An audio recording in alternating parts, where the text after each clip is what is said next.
Hello बच्चों, कैसे हैं आप लोग। मैं बलराम सिंह आप लोगों का इंडिया 24/7 में स्वागत कर रहा हूं। मैं आप लोगों के लिए लेकर आ चुका हूं सन 2024 और 25 के न्यू बैच, जिसमें आप लोगों की फ्री क्लासेस कराई जाएंगी और इसकी फ्री पीडीएफ प्रोवाइड कराई जाएंगी, जहां हम देखेंगे साइंस के चैप्टर 1 से लेकर सारे चैप्टर जितने भी होंगे वो हम कवर करेंगे। ठीक है, तो आप लोगों ने हमारे चैनल को लाइक और सब्सक्राइब नहीं किया है तो लाइक और सब्सक्राइब कीजिए। आज हम देखेंगे साइंस का चैप्टर 1, जिसका नाम है रासायनिक अभिक्रिया एवं समीकरण। इसमें हम देखेंगे अति लघु उत्तरीय प्रश्न के मोस्ट इम्पोर्टेंट क्वेश्चन एंड उसके आंसर। ठीक, तो इसी प्रकार से आप लोगों को आंसर लिखने होंगे और नोट करते रहिएगा। अगर आप लोगों को किसी प्रकार की दिक्कत आ रही है तो आप हमें हमारे व्हाट्सएप नंबर पर कांटेक्ट कर सकते हैं। चलिए आज हम अपनी क्लास स्टार्ट करते हैं। तो इससे पहले आप लोगों ने पिछली क्लास नहीं देखी तो उसे देखिए। तो आज का हमारा प्रश्न नंबर 11 है, संतुलित रासायनिक समीकरण किसे कहते हैं। किसी रासायनिक अभिक्रिया में भाग लेने वाले अभिकारक तथा प्राप्त उत्पादों में उपस्थित विभिन्न तत्वों के परमाणुओं की संख्या समान होने पर समीकरण संतुलित रासायनिक समीकरण कहलाते हैं। अगर उनके परमाणु की संख्या दोनों तरफ समान है वो क्या कहलाएगी, संतुलित समीकरण। ठीक, फॉर एग्जांपल आप यहाँ पर देख सकते हैं। ठीक, NCl और AgCl दोनों की तरफ संख्या कैसी समान है। अब ये दोनों क्या है आपस में, अब क्या करके इस तरफ जो अब क्रिया करेंगे इन तरफ जो होंगे परमाणु दोनों, इन दोनों के परमाणु जो होंगे सेम होंगे। एंड यहाँ एक है, यहाँ भी एक है। Cl कितना है, यहाँ एक, यहाँ भी एक है, यहाँ एक दिया है, यहाँ भी एक है। Ag यहाँ एक है, यहाँ भी एक हमारा Ag दिया हुआ है। ठीक, NO3 कितने हैं, N एक है, O3 3 है, N एक है, O3 3, यानी दोनों तरफ कैसे हैं परमाणु, दोनों तरफ कैसे हैं, सेम है, इसलिए दोनों कैसी होगी समीकरण, ये संतुलित समीकरण। ठीक प्यारे बच्चों, इसी प्रकार हमारे पास दिया है क्वेश्चन नंबर 12, आप कैसे कहेंगे कि निम्नलिखित रासायनिक समीकरण संतुलित है। इक्वेशन दी गई है। ठीक है बच्चों, तो इसमें हमें क्या दिखाना है, ये इसे बताना है कि संतुलित है या नहीं। हमने अभी बताया ये क्या है, संतुलित समीकरण है। दोनों तरफ परमाणु की संख्या समान है इसलिए क्या हुई, संतुलित समीकरण हुई। तो यहाँ आप पढ़ चुके हैं, दी गई अभिक्रिया का अध्ययन करने पर ज्ञात होता है कि इसके दोनों पक्षों यानी बाईं ओर और दाईं ओर में प्रत्येक तत्व यानी सोडियम और AgCl N और O के परमाणु की संख्या समान है, इसलिए कैसी समीकरण है, संतुलित समीकरण। अगला क्वेश्चन नंबर हमारा, रासायनिक समीकरण देते हुए सल्फर डाइऑक्साइड का कोई एक अपचयक गुण लिखिए। उसका एक हमें अपचयक गुण लिखना है। तो एक फॉर एग्जांपल देखते हैं, सल्फर डाइऑक्साइड गैस जल की उपस्थिति में हैलोजन का अपचयन करके अम्ल बनाती है। क्या करती है, अपचयन करके अम्ल बना ले। जैसे SO4 है, H2 की उपस्थिति में और क्लोरीन की उपस्थिति में हमें क्या देगा, HCl और H2SO4 यानी सल्फ्यूरिक अम्ल हमें देता है। ठीक, ये कौन सी अब क्या कहलाती है, अपचयक गुण होता है। ठीक है, क्वेश्चन नंबर क्या है 14, क्या होता है जब फेरस सल्फर को गर्म करते हैं। क्या हुआ, फेरस सल्फर जो इसको गर्म करेंगे तो फेरस ऑक्साइड के बन जाएगा, सल्फर बनेगा और सल्फर डाइऑक्साइड के रूप में होगा।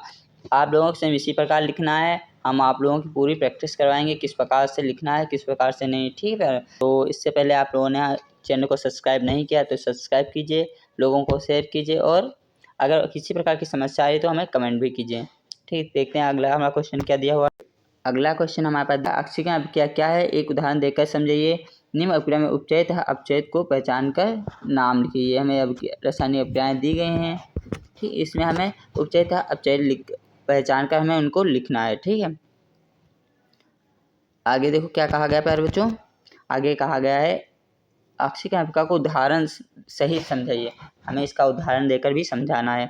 ऑक्सीकरण अभिक्रिया क्या है, नीचे दी गई अभिक्रियाओं में ऑक्सीजन पदार्थ का नाम लिखिए। जो नीचे दी गई अभिक्रिया इसका कौन सा नाम लिखना है, ऑक्सीकृत नाम। ठीक है, तो ये आप लोग नोट कर लीजिएगा, इसको किस प्रकार से लिखना है वो हम सारा बताएंगे। ये पेपर कई बार पेपर में पूछा जा चुका है। ठीक है बच्चों, इसका एग्जाम्पल भी आप लोग तैयार कर लीजिएगा। देखते हैं इसको किस प्रकार से लिखना है। ठीक है, वह अभिक्रिया जिसमें पदार्थ से ऑक्सीजन का योग हो अथवा हाइड्रोजन का ह्रास हो वह क्या कहलाएगी, ऑक्सीकरण। ठीक है, फॉर एग्जांपल देखते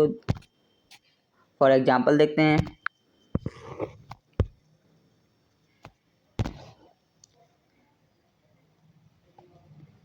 तो इसमें कहा Na2 4HCl, इसमें क्या हो रहा है देखो।